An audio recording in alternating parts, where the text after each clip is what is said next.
नमस्कार, मैं हूं अजय और ये हैं खबरें दमदार। यूपी में आज एसीएस अवनीश अवस्थी ने शासन के द्वारा बनाए गए आगे की रणनीति की जानकारी दी है। अवनीश अवस्थी ने बताया कि सीएम योगी ने प्रदेश में औद्योगिक इकाइयों को शुरू करने को लेकर आज बैठक की।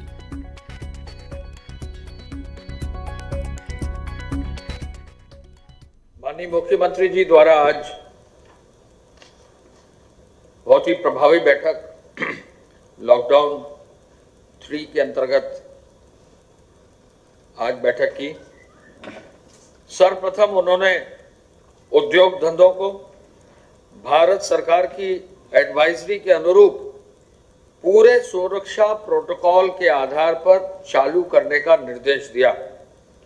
उन्होंने कहा कि राजस्व वृद्धि की दृष्टि से, रोजगार की दृष्टि से उद्योग धंधों को आगे बढ़ाने के लिए हर हालत में औद्योगिक गतिविधियों को सोशल डिस्टेंसिंग अपनाते हुए स्वास्थ्य विभाग ने प्रोटोकॉल भी दिया है कि चेकिंग जो है होती रहे लोगों की नियमित रूप से। उस प्रोटोकॉल पर उन्होंने निर्देश दिया है कि चालू हो।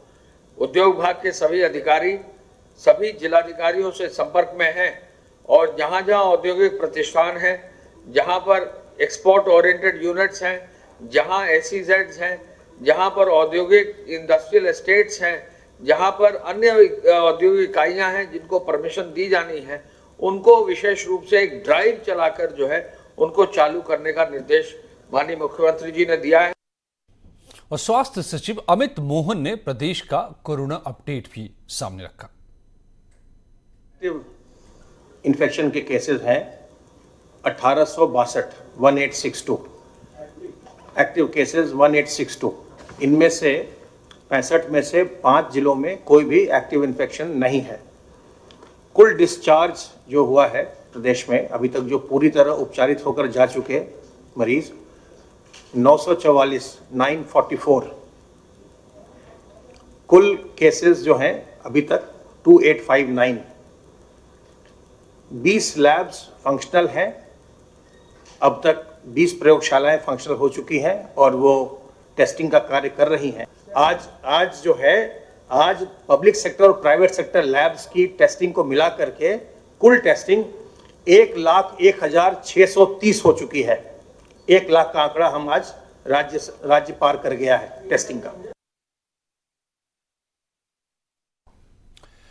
और स्वास्थ्य सचिव अमित मोहन ने प्रदेश का कोरोना अपडेट बताया और कोरोना का कहर सिर्फ यूपी के बड़े शहरों तक ही अब सीमित नहीं है, बल्कि अब यूपी के ग्रीन जोन वाले जिलों में भी मामले सामने आ रहे हैं। देखिए रिपोर्ट। जोन में कोरोना की एंट्री। सिद्धार्थ नगर में हुआ कोरोना विस्फोट। अमेठी कुशीनगर में भी कोरोना का अटैक। उत्तर प्रदेश के लिहाज से देखें तो कोरोना ने अब रफ्तार पकड़ ली है। अब तक जो जिले राहत की सांस ले रहे थे वो जिले भी कोरोना की चपेट में आ गए हैं। कोरोना ने ग्रीन जोन्स पर भी कहर बरपाना शुरू कर दिया है। अमेठी कुशीनगर में मिला कोरोना का पहला मरीज। सिद्धार्थ नगर में एक साथ मिले 10 कोरोना संक्रमित मरीज। सिद्धार्थ नगर में कोरोना मरीजों की संख्या पहुंची 12। गोरखपुर बस्ती मंडल के सभी जिलों में पहुंचा कोरोना। अमेठी में जो महिला कोरोना संक्रमित पाई गई है वो 1 मई की रात अपने 28 साथियों के साथ अजमेर से लौटी थी। जिला प्रशासन ने पहले से ही सबको अलग अलग क्वारंटाइन किया था, लेकिन जब सभी 28 लोगों के सैंपल लेकर जांच के लिए भेजे गए तो उसमें 45 वर्षीय एक महिला में कोरोना संक्रमण की बात सामने आई। 28 लोग थे, उसमें से अभी सभी का सैंपल भी किया गया था, सभी को क्वारंटाइन भी किया गया है। सब जो लॉकडाउन खोला गया उसको बंद किया जाएगा। देखिए जो एरिया है उसको सील कर दिया गया है और अब चूंकि पहले हमारा जो ग्रीन जोन में था अब ऑरेंज जोन में ये आ जाएगा, तो उसी हिसाब से जो प्रोटोकॉल है उसके अनुसार कार्रवाई की जाएगी। कुशीनगर में भी पहला कोरोना पॉजिटिव मरीज मिला है। यहाँ 16 साल की किशोरी में कोरोना कंफर्म हुआ। इसके साथ ही जिले में हड़कंप मच गया। उम्र 16 साल की लड़की है। इनके पिताजी मनोज प्रजापति हैं। ये ढाड़ा खुर्द बिलवनिया थाना हाटा के निवासी है। ये दिनांक 1/5/2020 को कानपुर से अपने जीजा ट्रक ड्राइवर सोनू के साथ ट्रक से आई थी और हमने इसका रैंडम सैंपलिंग कराया। चूँकि मैंने हर सीएससी को आदेशित कर रखा है कि जो लोग भी बाहर से आए उन लोगों की सैंपलिंग कराया जाए। इस रैंडम सैंपलिंग की जांच के बाद ये कोरोना पॉजिटिव पाई गई हैं। सिद्धार्थनगर यूपी के ग्रीन जिलों में शामिल था, लेकिन जैसे ही प्रवासी मजदूर पहुंचे, कोरोना के मामले निकलने शुरू हो गए। आज से पहले तक पूरे जिले में सिर्फ 2 कोरोना के केस थे, लेकिन मंगलवार को अचानक सिद्धार्थनगर में मानो कोरोना विस्फोट हो गया। ये सभी संक्रमित मरीज क्वारंटीन सेंटर में रखे गए थे। सिद्धार्थनगर और कुशीनगर में कोरोना संक्रमित मरीज मिलने के बाद गोरखपुर बस्ती मंडल के अब सभी जिले कोरोना की चपेट में आ चुके हैं। Bureau report, news 18।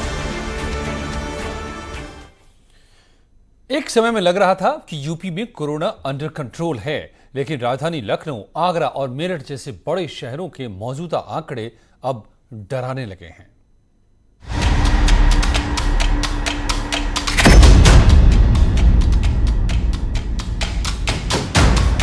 यूपी में कोरोना ने पकड़ी रफ्तार, बड़े शहरों पर कोरोना का कहर। मेरठ, आगरा में कोरोना मामलों की बाढ़।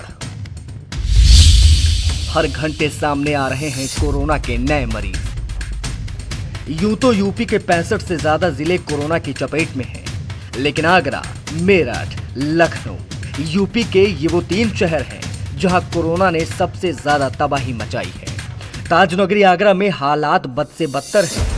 मेरठ में संक्रमित मरीजों का आंकड़ा बढ़ता जा रहा है। 24 घंटे में सामने आए 24 मामलों ने चिंता और बढ़ा दी है। 2 मार्च को पहला मरीज मिलने से अब तक संक्रमण की इतनी तेज रफ्तार आगरा में पहले कभी नहीं दिखाई दी। 6 दिन में 200 से ज्यादा मामले सामने आ चुके हैं। सोमवार दोपहर तक ही 133 संक्रमित मरीज मिल चुके थे। रविवार को 54 कोरोना संक्रमित मिले थे। आगरा में हॉटस्पॉट क्षेत्र बढ़कर 38 से 43 हो गए। मेरठ में भी कोरोना का ग्राफ दिन पे दिन बढ़ रहा है। कई सब्जी विक्रेताओं को भी कोरोना हो चुका है। मेरठ के मौजूदा आंकड़े डराने वाले हैं। 2 दिन में सर्वाधिक संक्रमित मिलने से शहर में दहशत का माहौल है और उसको संभालने में अब शासन प्रशासन के हाथ पांव फूल गए हैं। मेरठ में 24 घंटे के अंदर 26 नए मामले सामने आए हैं। सब्जी मंडी में 24 लोगों को कोरोना हो गया है। 10 नए हॉटस्पॉट क्षेत्र चिन्हित किए गए हैं। मेरठ में अब तक 7 लोगों की कोरोना से जान जा चुकी है। आगरा और मेरठ की तरह राजधानी लखनऊ के हाल भी बदहाल हैं। सोमवार को कोरोना संकट से लखनऊ में राहत थी, लेकिन मंगलवार को लखनऊ में 5 कोरोना पॉजिटिव केस मिल गए। हर कोरोना संक्रमण के स्टेज को लेकर अभी तक सभी असमंजस में हैं। डॉक्टर और सरकार लगातार कह रहे हैं कि स्थिति कंट्रोल में है, लेकिन जिस तरह से संक्रमित मरीजों और मृतकों का ग्राफ बढ़ रहा है, उसे देखकर ऐसा बिल्कुल भी नहीं लग रहा। Bureau report, news 18। और मुख्यमंत्री योगी आदित्यनाथ इस वक्त क्या बोल रहे हैं, आइए सुनते हैं। बहुत सारे तथ्य भरे पड़े हैं। आम जनमानस के बीच में उसे प्रस्तुत करना और सहजता के साथ उनकी उपलब्धता और सरल भाषा में उसे सबके सामने ले जाने का प्रयास, यह बहुत दिनों से इसकी आवश्यकता महसूस हो रही थी। और आज मुझे प्रसन्नता है कि उत्तर प्रदेश राज्य आयुष विभाग के द्वारा आयुष कवच कोविड-19 के संदर्भ में आज एक मोबाइल ऐप विकसित करके उसे सर्वसाधारण के उपयोग के लिए लॉन्च किया जा रहा है। मैं इस अवसर पर आयुष विभाग के मंत्री जी को, विभाग के प्रमुख सचिव और अन्य अधिकारियों को हृदय से बधाई देता हूं। मुझे विश्वास है कि आयुष कवच मोबाइल ऐप या भारत की योग और आयुर्वेद की प्राचीन विधा को शरीर की प्रतिरोधक क्षमता को विकसित करने की दृष्टि से नित्य नए जो प्राचीन प्राकृतिक संसाधनों से भरपूर हमारी वर्तमान परिवेश में जो कुछ भी इस प्रकार के प्राचीन नुस्खे हैं या जो उस प्रकार के तथ्य दिए गए हैं, इन सब को, नित्य नए प्रयोग को और नित्य नई चीज़ों को हम इस आयुष कवच के माध्यम से जनसाधारण को उपलब्ध कराने में सफल होंगे।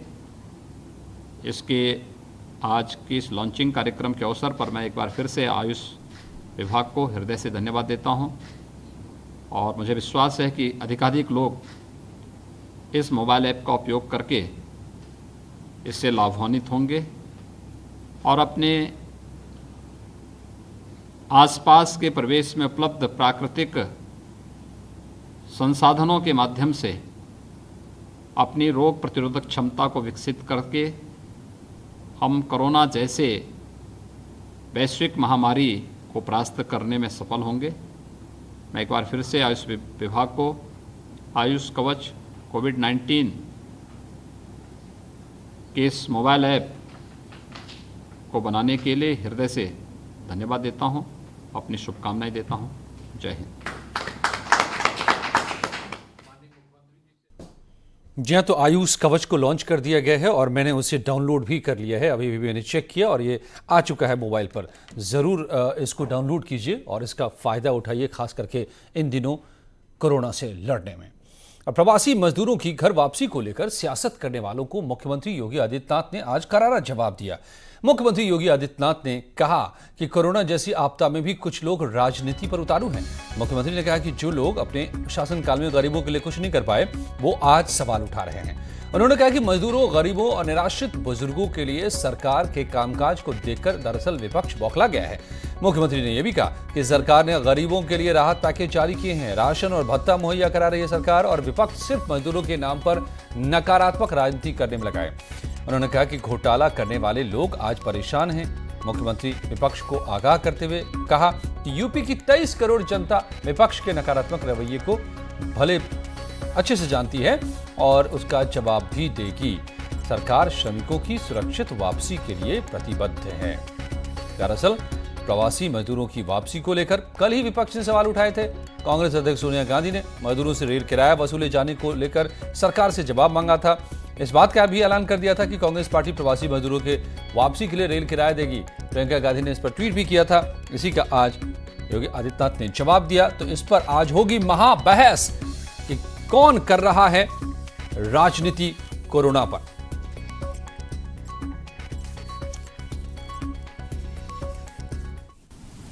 कोरोना वायरस के खिलाफ देश की लड़ाई जब मजबूती के साथ आगे बढ़ रही है, ऐसी स्थिति में भी बहुत सारे लोग ऐसे हैं जो आज भी राजनीति करने से बाज नहीं आ पा रहे हैं। यह अत्यंत दुखद है कि भारत की इस मजबूत लड़ाई को कुछ लोग अपने निहित राजनीतिक स्वार्थों के लिए कमजोर करने का प्रयास कर रहे हैं। जब गरीब के साथ, किसान के साथ, मजदूर के साथ, युवाओं के साथ और बिना भेदभाव के हर एक तबके के साथ जब सरकार खड़ी है, तब भी कुछ राजनीतिक दल सेवा के कार्य से अलग हट करके केवल राजनीतिक रूप से हर एक मुद्दे में अनावश्यक वेजा राजनीति करने का जो कुत्सित प्रयास कर रहे हैं, यह अत्यंत ही मुझे लगता है कि राजनीतिक गरिमा की प्रतिकूल अभद्र आचरण है। जनता सब कुछ जान रही है। इन लोगों के इस नकारात्मक रवैये का जवाब जनता जनार्दन स्वयं देगी। और यूपी से बाहर रह रहे प्रवासी मजदूरों की घर वापसी का सिलसिला जारी है। अब तक 10 से ज्यादा ट्रेनें मजदूरों को लेकर राज्य के अलग अलग शहरों में पहुंच चुकी हैं। कुल 30 ट्रेनें यूपी में आनी हैं। ऐसी ही 2 ट्रेनें आज गोरखपुर और कानपुर पहुंची। गोरखपुर पहुंचने वाली ट्रेन में गुजरात के नाडियाड और अहमदाबाद से मजदूर सवार हुए थे, जो यूपी के अलग अलग 50 जिलों के रहने वाले हैं। ऐसी ही एक ट्रेन गोधरा से कानपुर पहुंची। इसमें 1200 से ज्यादा मजदूर और उनके परिवार के लोग थे। अब इन लोगों की स्वास्थ्य जांच के बाद उनके गृह जिलों में भेजा जाएगा। सरकार उनके खाने पीने का भी इंतजाम कर रही है। गुजरात के अहमदाबाद से एक श्रमिक स्पेशल ट्रेन गोरखपुर पहुंची और इस ट्रेन में 1100 से अधिक श्रमिक सवार थे। इन श्रमिकों को जब ये गोरखपुर पहुंचे तो बाकायदा इनकी जांच की गई, इनका टेम्परेचर लिया गया और उसके बाद इनका नाम, गांव और पता नोट किया गया। साथ ही गुजरात में क्या काम करते थे उसको भी नोट किया गया और फिर यहाँ पे बसें लगाई गई थी, उनको इनके ज़िले के हिसाब से बसों में बैठाया गया और फिर बसों से यहाँ से रवाना किया गया। इस ट्रेन में उत्तर प्रदेश के 50 से अधिक जिलों के लोग यहाँ पे आए थे और यहाँ से उनको भेजा जा रहा है। जैसे यहाँ पे मेरठ, मथुरा, आगरा के और कासगंज के भी यात्री गोरखपुर पहुँच गए थे, जबकि अगर रेलवे प्रशासन और प्रशासन चाहता तो इन लोगों को आगरा या उसके आसपास कहीं रोक सकता था, जिससे समय की भी बचत होती, संसाधन की भी बचत होती और ऊर्जा की भी बचत होती। इन यात्रियों को वापस गोरखपुर से मेरठ या आगरा, मथुरा, हाथरस नहीं जाना पड़ता, ये यात्री भी सुकून में रहते। लेकिन प्रशासन ने इनको सीधे वहाँ से लाके गोरखपुर ही छोड़ा और यहाँ पे बाकायदा जांच कर इनकी एंट्री कर ही इनको इनके घरों तक पहुँचाया जा रहा है। अखिलेश पांडे के साथ Ramgopal Dwivedi, news 18 Gorakhpur.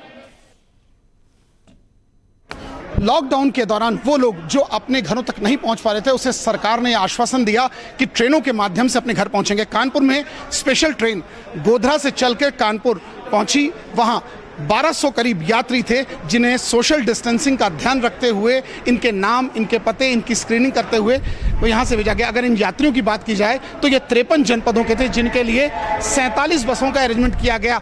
RPF, GRPF, यहाँ तक कि रेलवे का स्टाफ मौजूद रहा और अब से कुछ देर बाद ये अपने अपने गंतव्य के लिए यहाँ से रवाना हो जाएंगे। हर व्यक्ति जो यहाँ इस कानपुर में गुजरात से आया, उन्होंने सरकार का धन्यवाद दिया, उन्होंने thanks to Modi, thanks to PM कहा। वीडियो जर्नलिस्ट आशीष पांडे के साथ अमित गंजू, न्यूज़ 18 कानपुर। मेरठ की नवीन मंडी में कोरोना के कई मामले अब सामने आ चुके हैं। ऐसे में प्रशासन ने मंडी को 48 घंटे के लिए बंद करने का फैसला किया है। देखिए ये रिपोर्ट।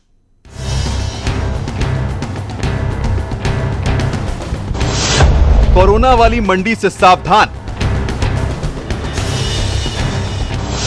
मेरठ की मंडी में कोरोना अटैक। सबसे ज्यादा मरीज नवीन मंडी इलाके से मिले हैं।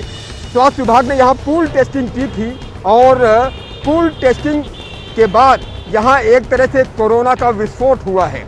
लगातार यहां कोरोना पॉजिटिव केसेस मिल रहे हैं। सब्जी के साथ कोरोना घर मत ले जाना।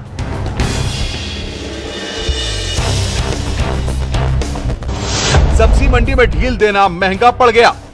हरी सब्जियां, फल, आलू, प्याज, टमाटर, ये सब जरूरी चीजें क्या कोरोना का खतरा पैदा कर सकती हैं?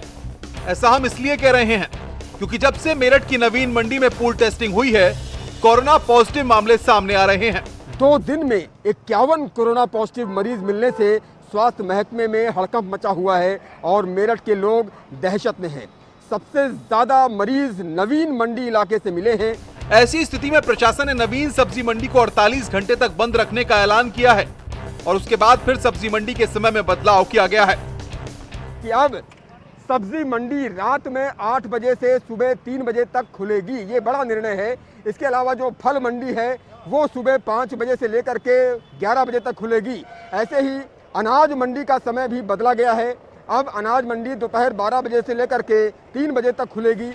बीते दिनों नवीन मंडी के फल व्यापारी की दिल्ली के अपोलो अस्पताल में मौत हुई थी, जो कोरोना पॉजिटिव पाए गए थे। फल कारोबारी की मौत के बाद जब स्वास्थ्य विभाग ने पूल टेस्टिंग की शुरुआत की तो छुपा हुआ कोरोना खुलकर सामने आ गया।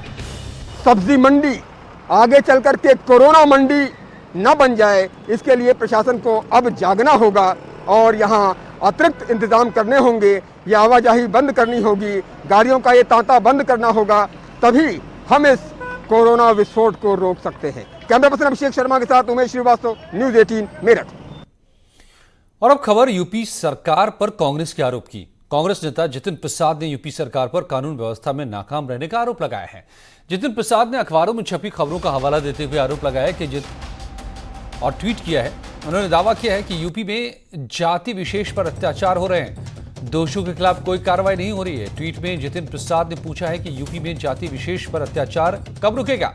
आगे उन्होंने लिखा है कि कम से कम दोषियों के खिलाफ कार्रवाई तो हो। आरोप वाले ट्वीट के लिए जितिन प्रसाद ने मेरठ, आगरा, प्रयागराज में हत्या की 3 अलग अलग वारदातों का हवाला दिया है।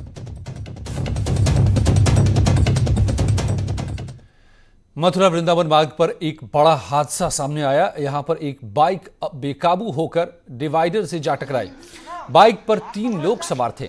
हादसे में एक व्यक्ति की मौत हो गई और 2 लोग गंभीर रूप से जख्मी हो गए। इनका इलाज चल रहा है। पुलिस के मुताबिक बाइक सवार युवक ट्रिपलिंग करके मथुरा से वृंदावन की ओर जा रहे थे, तभी बाइक बेकाबू हो गई और ये हादसा हो गया।